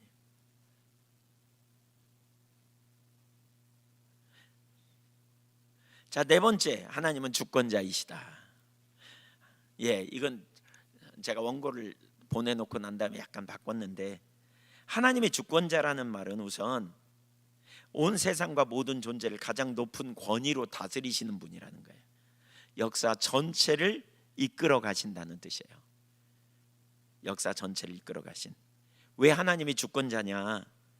무한성에서 그 이유가 나와요. 하나님 무한하신, 아까 앞에 살폈죠. 그걸 볼 때 어떤 피조물도 하나님의 주권, 다스림 밖으로 나갈 존재가 없어요. 아무도 못 나가. 모든 것이 하나님의 주권 아래 있는 거죠. 무한하신 하나님, 영원하신, 전지전능, 무소부재, 그렇죠? 영원하신 하나님 피할 수가 없어요. 요약하면 하나님은 세상 전체를 다스리시고 우주 만물은 모두 하나님의 권위 아래 있고 인류의 역사는 하나님의 계획과 뜻 안에서 진행된다는 거예요. 그래서 우리는 주님의 주권 아래 있어야 돼요. 이걸 기억한다면 우리가 분명히 기억할 사실이 있어요. 그러니까 하나님의 길에만 승리가 있는 거예요. 하나님의 길을 따라가지 않는 행위는 바보짓이에요. 바보짓이에요. 돈을 쫓아가느라고 하나님을 무시하는 것은, 하나님 말씀을 안 따라가는 건 바보짓이에요. 그거는 하나님의 통치를 벗어나는 행위고, 그것은 해를 자초하는 행위라고요. 주님이 세워놓은 통치 질서를 벗어나는 건 죄악이에요. 여러분, 그렇게 하면 돈 생기는 것 같죠? 질서 벗어나면, 거짓말 한번 하면 유익이 오는 것 같죠? 인본주의적인 방법 택하면 뭐가 좀 잘 될 것 같죠? 하나님을 알면 알수록 하나도 유익이 아니에요. 그건 유익일 수가 없어요. 당장의 눈앞에 유익일지 모르겠지만, 유익처럼 보이지만 궁극적으로 망하게 돼 있어요. 주님과의 관계 안에서. 그건 주님을 배반하는 행위고요. 주님 모시기에 심각한 거예요. 우리가 때로는 정해지지 않은 룰이, 그러니까 정해져 있지만 통제가 안 되는 경우가 있죠. 확인 안 하는 경우가 있어요. 정해져 있는 룰은 있지만 이렇게 조사하지 않거나 예를 들면 비춰지지 않거나 이런 때가 있어요. 근데 안 보면 그만이야. 거짓말할 수도 있죠. 근데 이건 진짜 하나님 모르는 사람이어서 그래요. 우리가 주님을 알면 알수록 우주 만물을 통치하신 만왕의 왕 전지하시잖아요. 그리고 그분의 질서 아래 들어가야 생명이거든요. 그분의 주권 아래 들어가. 다 이해가 안 돼요. 어떤 때는 감정적으로 환경이 다 이해 안 돼요. 이해가 안 되니까 정말 어떤 때는 원망하고 불평하고 투덜거리고, 그러나 다 이해 안 됨에도 불구하고 하나님은 옳다는 걸 인정하고 우리가 회개하고 전환하는 거죠. 이게 안 보이면 사람에게 보이기 위해서 우리가 하거든요. 하나님을 경외한다는 결국 그거예요. 우리가 이런 게 사라지면 점점 법이 강화되잖아요. 점점 법이 강화돼요. 점점 법이. 근데 그리스도인이 있는 곳에 법이 강화되면 되겠어요? 법이 없어도 그리스도인은, 그렇죠? 하나님의 주권 아래 우리가 순복하고 그분의 통치의 질서 속에 들어가기를 선택하기 때문에 어떤 영역에 합당하지 않으면 그걸 나눴다가 회개하고 돌이키고 또 전환하고 이런 일이 끊임없이 일어나야 되죠. 주의 길을 따라가는 거. 한번 따라서 보세요. 고름이 살되지 않는다. 고름이 살될 걸 기다리는 사람은 바보예요. 어떻게 해요? 그거 없어요. 여러분 진짜 우리가 주님을 경외하면 경외할수록 바보짓을 하기가 참 쉽더라고요. 우리 뭐 이렇게 그러죠. 이렇게 제가 11조 같은 것도 그래서 자꾸 나누는 거예요. 11조나 이런 것도 11조를 그런 것도 여러분 하나님 경외하면 물질의 주인이 하나님이시고 하나님이 채우실 걸 믿는다면 우리는 그런 부분도 철저하게 해야 돼요. 해야 돼요. 진짜 하나님 경외함 이런 영역.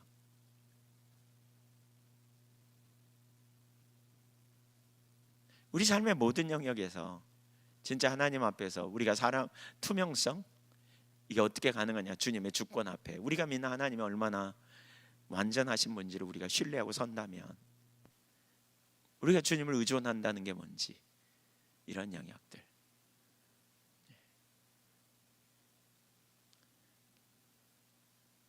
정직함 모든 영역에서 제일 정직하지 못하는 게 돈 문제일 수 있거든요. 제가 볼 때는 자꾸 타협하죠.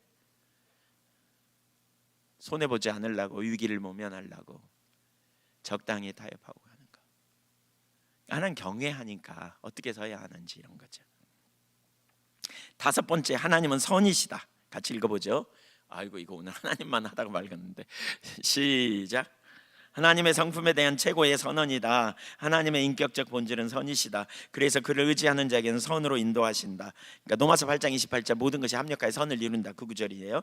그 다음에 하나님이 이 성품에서부터 다른 성품이 흘러나온다. 선하시다는 것은 선한 존재라는 의미다. 이것이 우리 믿음의 근거다. 그럼 다른 성품이 뭐냐? 우선 다른 성품 간단히 좀 얘기해 보면 하나님이 선이라는 성품 그것에서 뭐가 나오냐면 헤세드, 인자, 긍휼, 자비 이런 게 나와요. 선이라는 말은 좋게 해주는 거거든요. 좋게 해주는 거. 저는 하나님의 제가 제 신앙에서 진짜 놀라운 한 가지가 하나님의 이 선이라는 성품이 발견된 다음부터 제 신앙에 정말 놀라운 변화가 일어났던 것 같아요.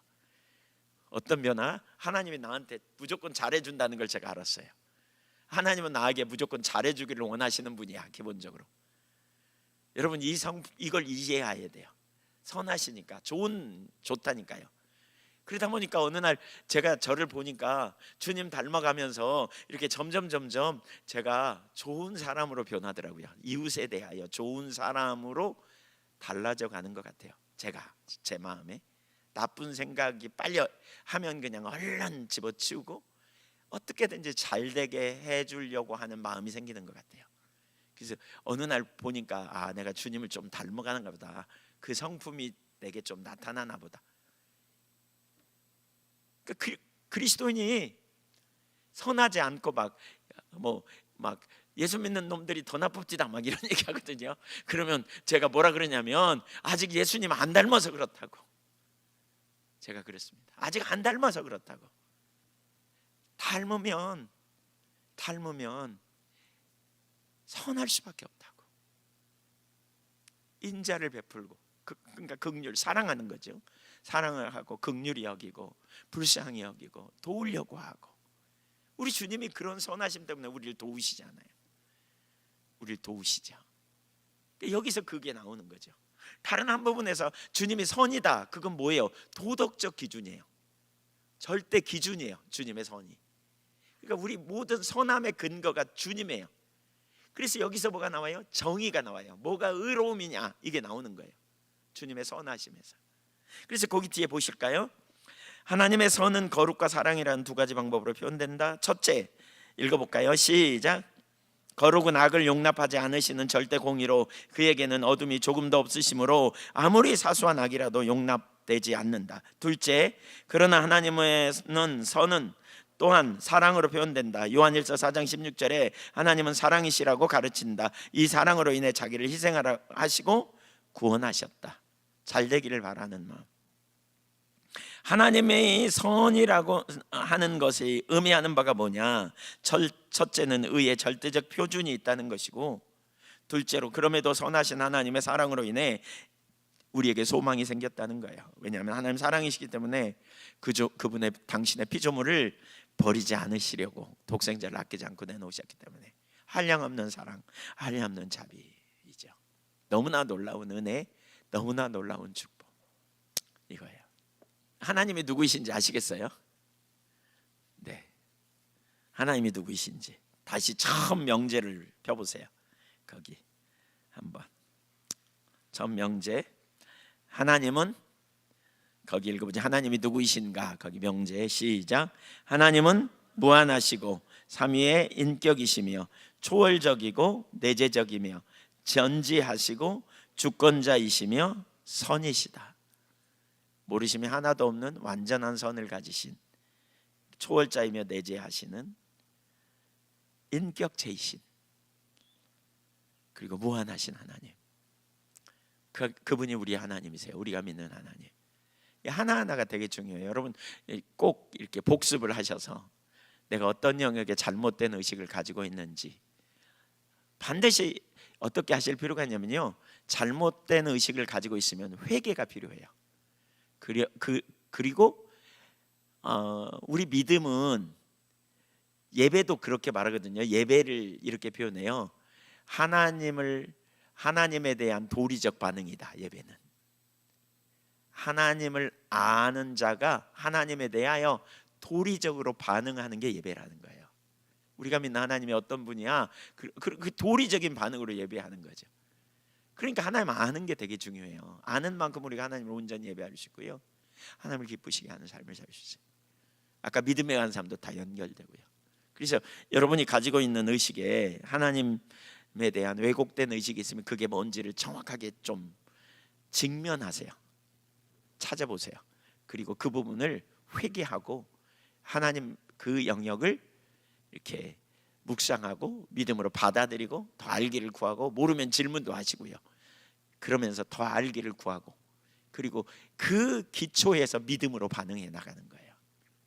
하나님을 알기 때문에, 신뢰하기 때문에, 인격체이시기 때문에, 전제하시기 때문에 나의 가는 길을 모를 리가 없죠.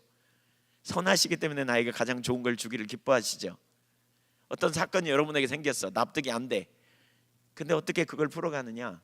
다 이해가 안 되지만 하나님은 선하시기 때문에 나를 좋은 길로 인도할 거다. 하나님은 전지하시기 때문에 이 내 상황을 아신다. 억울함도 아신다. 때로는 하나님은 전능하시기 때문에 나를 이 상황에서 건져내실 능력이 있으시다. 그렇죠? 그래서 나는 뭐한다? 그분의 주권 앞에 순복할 거다. 뭘 따라가지 않고, 감정이나 욕심을 따라가지 않고. 그래서 하나님을 알면 다 해결돼요. 우리의 사건을, 우리의 상황을. 이 상황을 전제하신 하나님이 왜 나를 여기 두셨을까? 하나님이 몰라서 거기 두셨을까? 아니에요. 하나님 건질 능력이 없어서 거기 두셨을까? 아니에요. 때로는 우리가 다 이해가 안 돼요. 언제 알아요? 가봐야 알아요. 하나님의 이스라엘 백성들을 왜 그렇게 다루시는지 이해가 안 돼요.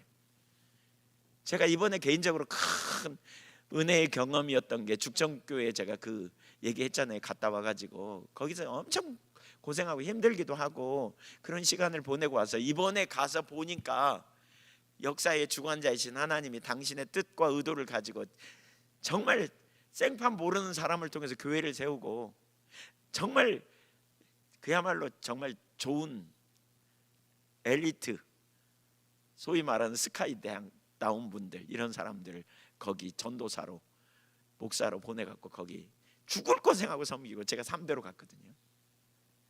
그 30대의 젊은 세월을 거기 보내게 하시고 돈도 엄청 많이 쏟았을 거예요. 저희도 가서 생활하는데 자립이 안 되니까 누가 후원도 해주고, 그러니까 그 마을을 위한 다 이게 그런 거죠. 근데 이번에 가서 보니까 하나님이 이 일을 하시려고 그러셨구나. 영혼 구원하는 거예요. 이게. 하나님은 그 경제에 돈 문제, 영혼 구원에 관하여서는 그 경제적이지 못하시구나. 제가 이런 생각을 다른 데다 투자했으면 훨씬 더 효과를 얻었을 거예요. 근데 왜 그 마을에 그 106가구가 사는 완전히 폐쇄적인 그 마을에 하나님이 그렇게 많은 물량 공세와 많은 사람들을 거기 투자해가 보내가지고 그렇게 하게 하셨을까? 왜? 이 영혼을 너무너무 사랑하셔서. 영혼을 얼마나 하나님이 귀하게 여기셨는지 이게 보이더라고요. 제가 거기 있을 땐 몰랐어요. 그 이후에도 미처 몰랐어요. 저를 훈련시키려고 두셨나 뭐 이런 생각도 해보기도 하고 그런 점은 이해했지만, 근데 이번에 깨달았어요. 그리고 그 하나님의 위대하신 역사에 제가 쓰임 받았다는 게 너무 귀해요. 예한교회 세워지는 것도 마찬가지고요. 우리가 어디 가서 헌신하고 봉사하고 우리가 애국인 유학생들 섬기는 것도 그렇고 군사역도 그렇고 뭐 우리 캠퍼스 사역도 그렇고 우리 요양원도 그렇고 그 영역에서 하나님이 우리를 통해서 어떤 일을 행하고 계시는지 이게 너무너무 신나고 감사할 일이다 싶어요.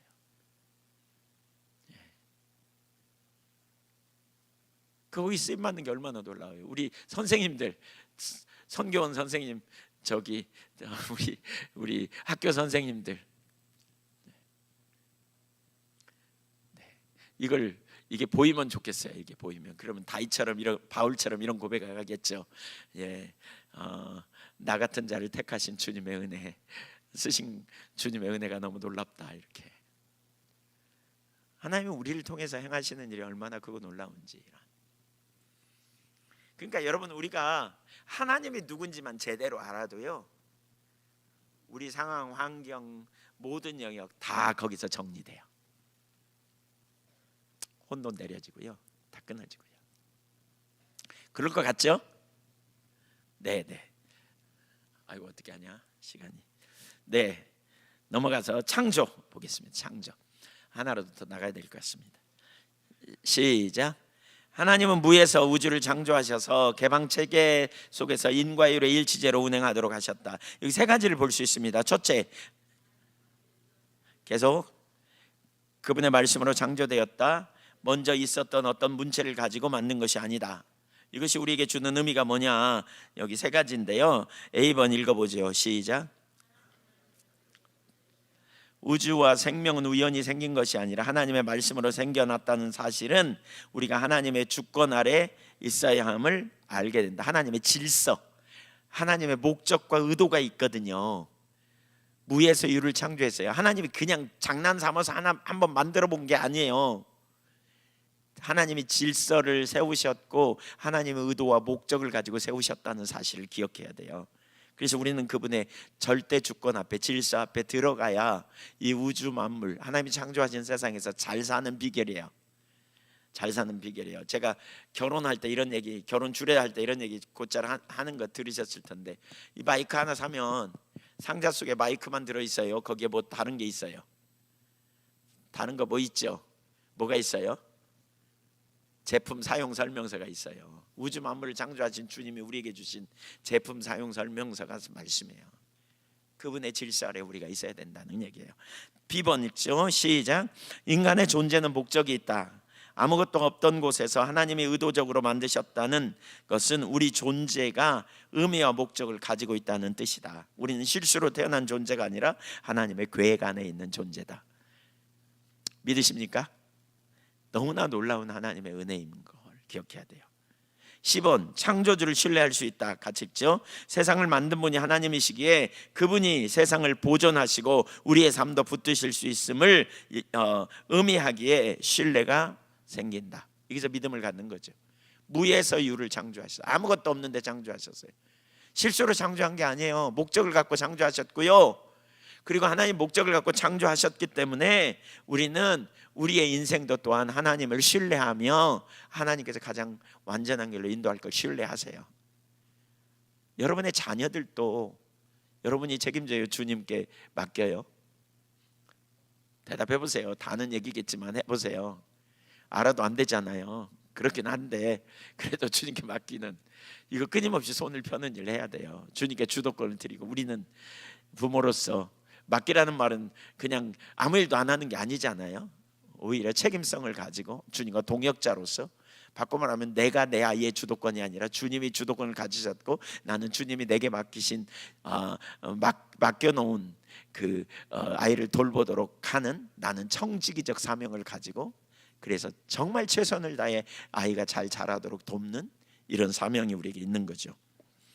두 번째, 그러니까 무에서 우주를 창조하셨다는 거고요. 그 다음에 개방체계 속에서 인과율의 일치제로 운행하도록 하셨다 그랬는데, 인과율의 일치제로 운행하도록 창조하셨다. 이 말이 무슨 얘기냐? 읽어봅니다. 시작.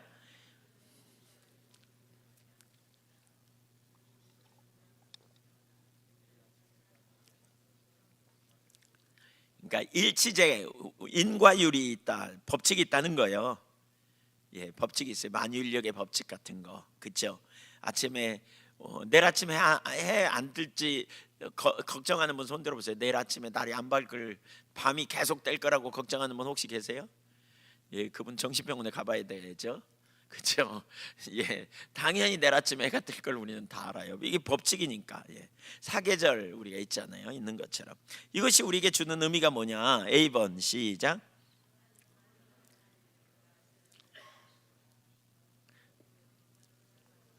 예, 질서 아래 우리는 있어야 돼요. 책임, 정직함, 책임성, 관계의 질서, 이런 거. 그 다음에 B번 시작.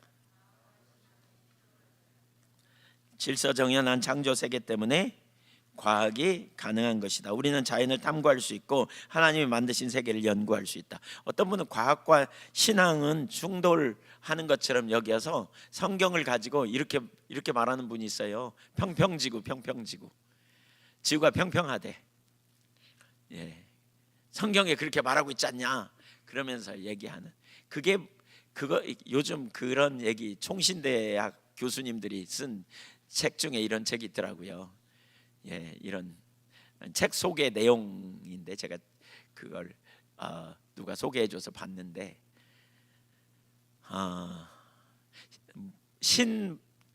신근본주의가 교회에 가장 큰 배단을 끼친다. 신근본주의가 뭐냐면 문자로 해석하는 거예요. 성경을 문자로. 여기 봐라, 성경에 지구는 평평하다고 나와 있지 어디 둥글다고 나와 있냐? 그러면서 평평하다고 나와 있다. 그러니까 지구는 평평하다 이렇게 말하는 거예요. 그러면 지구 본 이건 뭐고 그 우주에서 찍은 건 뭐냐? 다 가짜다 이렇게 주장해요. 그냥 죽을 것 같아요. 그 유튜브 막 이런 거 가지고 막 그래. 그러니까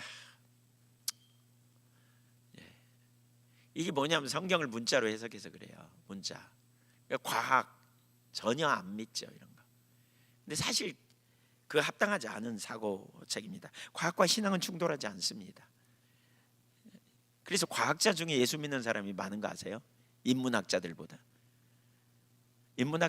과학자들 중에 예수 믿는 사람이 훨씬 많아요. 그러니까 이성적 논리를 가지고 인문학을 하는 사람보다 이공 계열에 있는 과학자들이 훨씬 더 믿는데요. 왜냐하면 과학을 하면 할수록 인간의 한계를 깨닫는다는 거죠. 그래서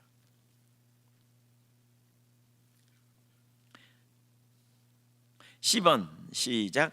하나님은 혼란 속에서도 질서를 회복하시는 분이다. 우리의 삶이 어지러울 때 하나님은 혼돈에서 질서를 만들어내는 분이시다. 하나님은 무질서의 하나님이 아니라 그러죠. 고린도전서에 그러잖아요. 왜 은사에 대해 얘기하면서 하나님 질서의 하나님이라고. 무질서하지 않아요. 하나님은 생각 없이 막 그냥 아무렇게나 하시는 분이 아니에요. 그래서 우리가 혼란 가운데 있을 때, 여러분 그런 경험 해보셨어요? 주님 집중적으로 찾으면 머리가 맑아지는 경험? 생각하지 못했던 게 막 생각나잖아요. 막 아이고 내가 누구한테 전화했는데 놓쳤네, 막 이런 거. 막 이런 경험 해보셨나요? 저는 많이 해요. 많이 해요. 주님 찾으면 쫙 생각나요. 그래서 주님 찾으러 가면서 절대 그냥 안 가요. 꼭 메모지 갖고 가요. 꼭 메모지 가지고 가요. 그래서 정리해요. 그거 기도하면 맑아져요. 정신이 맑아져. 주님이 질서의 하나님이기 때문에 우리에게 어떻게 해야 될지 가닥이 잡히죠. 어떻게 일 처리해야 될지 이렇게 하나님이 지혜를 주시는 거니까요. 질서의 하나님이세요. 무질서하지 않아요. 막 질서를 깨뜨리면서 뭘 하시지 않아요. 우리가 이런 영역 잘 기억할 필요가 있는 거죠. 세 번째, 개방되었다. 개방되었다라는 말은 결정론. 그러니까 모든 것이 다 결정됐다. 이미 이 결정론을 배격하는 말이거든요. 열려 있다는 거예요. 개입의 요소가 있다, 그 말입니다. 그러니까 우주가 프로그램화되어 있지 않음을 의미합니다. 하나님은 내재하심으로 우주 운행의 전개 유형에 끊임없이 관여하시는 분이십니다.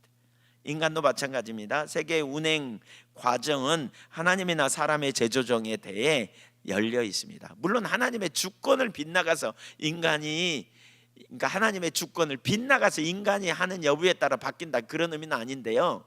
하나님의 주권과 인간의 책임성 사이에, 선택 사이에 긴장이 있는데, 그러나 인간의 책임이 없이 그냥 하나님이 해놓은 대로 프로그램대로 그냥 가는 게 아니라는 거예요. 개입이 있다는 거예요. 지금 그 얘기입니다. 그 얘기. 자칫 잘못하면 인간이 하는 대로 된다, 하나님의 주권과 상관없이 이렇게 보여질 수 있는데, 그 말은 아니에요. 그건 틀린 거예요. 하나님의 주권 아래서 인간이 어떻게 선택하느냐가 중요하다, 지금 그 얘기예요. 우리 A번 보세요. 우리의 선택은 실제로 결과를 만든다. 아담과 하와의 잘못된 선택은 이후 혼돈을 가져왔다. 타락 후에도 인간의 행동을 통해 그 하나하나가 미래를 변화시키거나 미래를 형성한다. 이처럼 나의 선택도 내 미래, 가정, 사회에 영향을 미친다. 우리는 책임 있는 존재다. 깨끗한 물가에 많은 오염물질을 버렸다면 고기가 죽을 뿐 아니라 앞으로 수년 동안 우리의 식량 조달 방법도 바뀌게 된다. 그러나 하천을 깨끗하게 함으로 우리는 미래를 다시 변화시킬 수 있다. 그러니까 우리의 선택 책임, 아담과 하와의 선택처럼 일상에서도 마찬가지인 거죠. B번, 하나님은 지금도 세상에 관여하신다. 그래서 기도는 실제로 역사를 움직입니다. 지금도 세상에 하나님은 관여하시는 분이세요. 한계 아래에 있는 자신의 삶을 겸손하게 인정하고 우리에게 지혜와 의로움이 되시는 주님을 의지하여 하나님 자원의 삶을 살 수 있게 합니다. 있게 되죠. 그것이 약한 자가 강한 자를 부끄럽게 하는 비결입니다. 그러니까 우리가 복음의 능력이 뭐예요? 내 능력이에요? 주님의 능력이에요? 주님의 능력으로 살아가는 삶. 이게 우리 가운데 열리는데, 그게 바로 이 하나님께서 창조하실 때 가지신 그러한 그 법칙과도 연관이 있어요. 그래서 10번, 회복의 가능성이 항상 열려 있다. 개방성은 이미 결정되어 있다는 운명론 혹은 결정론을 깨뜨린다. 오염된 강을 다시 깨끗하게 하는 것처럼 하나님께 나아가 겸손함으로 죄를 회개하면 용서하시고 긍휼을 베풀어 주시는 하나님의 은혜를 누리게 된다. 그러니까 우리가 지혜가 없을 때 하나님 앞에 지혜를 구하고, 또 우리가 한계 아래에 있을 때 깨닫게 하시는 은혜를 구하고. 저 같은 경우도 개인적으로 그런 경험을 참 많이 해요. 성경을 읽으면서 잘 이렇게 어떤 영역 이상으로 잘 안 보일 때가 있죠. 뭐 어떤 때는 한 번에 보면 막 기가 막히게 설교 어떻게 해야 될지가 보이거든요. 근데 어떤 때는 읽어도 그 말씀이고 뭐 뻔한 메시지 같고 그러거든요. 근데 그 말씀 생각하면서 계속 기도하고 성령님 조명해 달라고, 깨닫게 해달라고, 그리고 머릿속에 막 굴려요. 그러면 이제 그 말씀 막 생각이 나요. 막 이렇게 최근에 구제에 대해서 얘기하면서 구제에 대해서 나누면서도 제가 그 구제를 가지고 전에 많이 설교했지만 구제가 어떤 의미에서 구제를 우리가 해야 되나 은사의 개념으로만 사실 그동안 나눈 적도 있었는데 막 기도하는 가운데 하나님께서 선하시다는 성품과 연결되어져서 구제가 중요하다는 부분을 팍 깨닫게 하셨어요. 이 깨닫게 하시는 거죠, 주님께서 이렇게. 그래서 그걸 보니까 너무나 분명하더라고요. 하나님이 선하시기 때문에 우리가 선한 자로서 성품을 이 땅에서 반영할 때 구제하는 일이 하나님의 선하심을 닮은 자로서 이웃의 잘 되기를 바라는 주님의 마음처럼 우리가 그렇게 하는 거. 뭐 예를 들면 이제 그런 영역에 계속해서 열려 있는 거죠. 내가 가진 게 다가 아니다. 한번 따라해주세요. 내가 가진 게 다가 아니다. 내게 있는 게 다가 아니다. 내 지혜가 다가 아니다. 내 능력이 다가 아니다. 그러면요, 누구의 능력으로? 하나님의 능력으로. 그걸 얻기 위해 우리가 뭐 해야 돼요? 기도하는 거예요. 기도. 그걸 얻기 위해 기도하는 거예요. 은혜를 구하고 사모하고 갈망하고. 그래서 얼마든지 이해가 되는 입을 넓게 열으시며 주님 제게 능력으로 함께 해달라고, 지혜로 함께 해달라고, 은혜로 함께 해달라고 우리가 구하는 거죠. 하나님에 대하여 개방적인.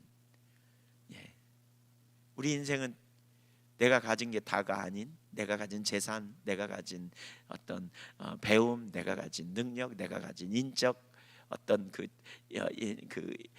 관계, 이게 다가 아니에요. 그 모든 걸 초월한 하나님의 능력이 우리에게 개입하시는. 그래서 나가 그걸 가지고 살아가는 게 아니에요. 여러분 이거 진짜 깨져야 돼. 이거 진짜 깨져야 돼요. 이거 내가 가진 자원으로만 살려고 하는 거, 내가 가진 계산으로만 살려고 하는 거, 내가 가진 능력으로만 살려고 하는 거, 내가 가진 자원으로만 살려고 하는 거, 이거 있으면 하나님이 너 저리 가라 그러면 못 가요. 저 없어요. 가진 게 없어요. 아이고 이 나이에요? 제가요? 이렇게 나오는 거죠. 우리는 제가요 해야 돼요. 그런 다음에 뭐예요? 주님 같이 가실 건가요? 이렇게 물어봐야 돼. 그럼 내가 갈게. 그럼 돈 주실 건가 이런 거 묻지 말고 주님이 가시면 그분이 돈도 주고 그분이 지혜도 주고 능력도 주시고 그분이 함께 하실 거니까 중요한 건 주님이 가시면. 그 다음에 인과율의 일치제, 이 말은 법칙이 있다. 하나님이 정해놓은 질서가 있다. 그렇죠? 근데 그 질서대로만 움직이는 게 아니다. 그러면 자연주의 세계관은요, 이 세속적 세계관은요, 그러니까 예를 들면 유물론이나 진화론이나 이런 세계관은요, 그 개방 체계가 아니고요, 폐쇄 체계예요. 폐쇄 체계. 폐쇄 체계. 그러니까 딱 이미 닫혀져 있어. 그러니까 그 폐쇄 체계에 가지고 있는, 예를 들면 칼막스 공산주의 이론 이런 데는요, 어떻게 보냐면 우주에 존재하는 게 딱 정해져 있어요. 그리고 어떤 사람이 많이 가지면 다른 사람이 조금 갖잖아요. 그걸 뭐라 그러냐면 제로섬 게임, 이런 얘기 들어보셨어요? 제로섬 게임. 예를 들면 10개가 있어요. 근데 사탕이 10개가 있어요. 그러면 5명이 있어요. 그러면 2개씩 나눠 먹어야 되잖아요. 근데 어떤 사람이 욕심을 부리면서 5개를 가져가 버렸어요. 그러면 다른 사람은 1개씩밖에 못 먹잖아요. 아니면 또 거기다 어떤 사람이 3개 집어가 버렸어. 그러면 이제 못 먹는 사람이 생기잖아요. 그러니까 이런 구조로 세상을 보는 거예요. 칼 막스 이론은. 그러니까 폐쇄돼 있어. 그러니까 부자가 몽땅 가지면 못 먹는 사람이 생긴다는 거예요. 그러니까 어떻게 해야 돼요? 이 부자를 뒤집어 가지고 뺏어다가 공평하게 나눠야 된다, 이렇게 보는 거죠. 폐쇄적. 그러니까 제로섬 게임, 있는 거 가지고 나눠 먹기, 뭐 이런 개념. 개방적이지 않기 때문에 그런 생각을 가지고 있죠. 근데 기독교는 다릅니다. 달라요. 개방된 거예요. 너무너무 중요하기 때문에 사실 제가 첫 번째 시간을 많이 드렸거든요. 우리가 믿는 하나님을 잘 못 믿으면 다른 부분도 마찬가지입니다. 뒤에 되게 중요한 요소들이 많이 거기 있습니다. 이 하나하나 요소가 되게 중요해요. 예를 들면 8번째가 역사에 대한 의식인데요, 역사를 어떤 눈으로 바라보느냐에 따라서 우리의 삶이 완전히 다를 수 있어요. 역사를 제대로 이해하면 우리가 목적론적으로 이해해야 되는데, 그것이 우리의 이 땅에서 어떻게 살아야 하는지, 하나님의 역사를 주관하신 일에 우리를 동역자로 부르셔서 쓰신다는 사실, 이게 성경적 세계관이거든요. 역사를 윤회론으로 보는 그냥. 그러니까 이 땅에서 적당히 살아도 나중에 뭐 다시 태어나 내생 이렇게 생각하니까 이 땅에 적당히 살고요. 어떤 그 돌파해내는, 그리고 현재의 시간이 기독교 세계관은 시간과는 그 선적이잖아요. 선.